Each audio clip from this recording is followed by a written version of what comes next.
तुम भी सीख लो। तुम्हें समझ में आना चाहिए कि हमारे बच्चे, हम दो में से दोनों को बराबर क्यों नहीं प्यार दे रहे, एक के साथ अटैच है एक के साथ नहीं है। इसका मतलब है जो ज्यादा सुधारने की सोचेगा उसके खिलाफ बच्चे खड़े हो जाते हैं, उससे दूर बच्चे जाते हैं। और जो बच्चों की बुराई में साथ सपोर्ट करता है, बच्चे उसके साथ घुल मिल कर रहते हैं, वही मित्र रहते हैं, वही रिश्तेदार रहते हैं, वही आपस में हम और आप रहते हैं। बस आपकी बुराई में थापी लग जाए। सदगुरु भगवान श्री सूत कहते हैं, सौनक जी आज आत्मदेव के पुत्र ने सब बर्बाद कर दिया, मां मर गई, आत्मदेव भाग गए छोड़ करके घर को। कहां पहुंचे? अपने उस बालक के पास पहुंचे जो साधु संतों के आशीर्वाद से पैदा हुआ, उसकी शरणागति। बालक ने पिता को सिर पे बिठा लिया, भाग्य समझकर मेरे पिता की सेवा मुझे प्राप्त हो गई, मेरा जीवन सफल हो गया। तत्काल आत्मदेव रोने लगे, पुत्र तेरा जो भाई था वो मारा गया, पापी था, दुष्ट था, उसने सब बर्बाद कर दिया, मैं अपनी इज्जत बचा के भाग कर आया हूं तेरे पास। इसीलिए मैं तुम्हें कहता रहता हूं, इसीलिए मैं कहता हूं कि अंग्रेज बनाओ, इंजीनियर बनाओ, डॉक्टर बनाओ, कलेक्टर बनाओ, जो बनाओ, पर घर में से एक बालक को साधु बना दो। अपमान समाज में होगा तो वो बालक तुम्हारा तुम्हें स्वीकार करके तुम्हारा उद्धार करके सिर पर बिठाएगा।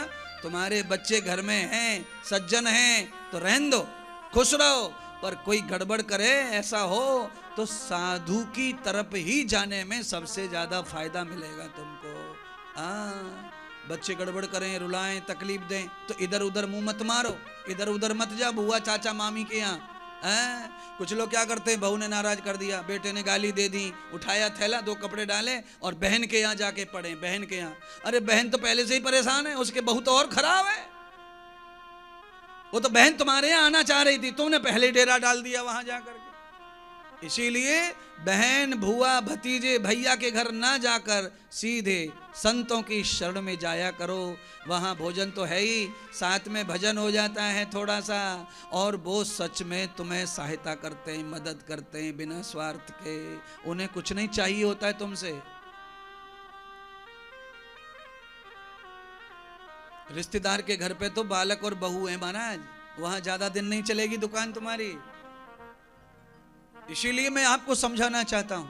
श्रीमद् भागवत कथा में सौनक जी को जो सुनाया, नारद जी को जो सुनाया, वो ये है कि आज गौकर्ण महाराज ने धुंधकारी को प्रेत योनि से मुक्त करने के लिए श्रीमद् भागवत कथा का श्रवण कराया। तब जाकर के धुंधकारी उस आत्मा से निकल के बाहर आए और फिर परमात्मा, परम पुरुष बना, एक दिव्य इंसान बन करके प्रकट हुआ। इस सत्संग कथा से ही आदमी का जीवन बदलता है, चरित्र बदलता है, दिनचर्या बदलती है।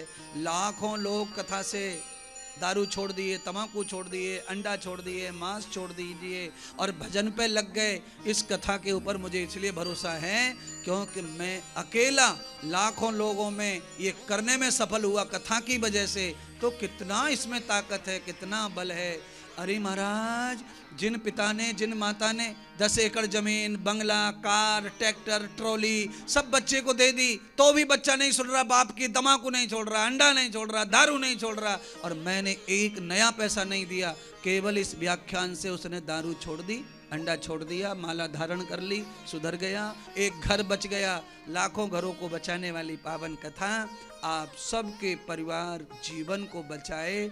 आपकी श्रद्धा निष्ठा इस कथा में बनी ही रहे।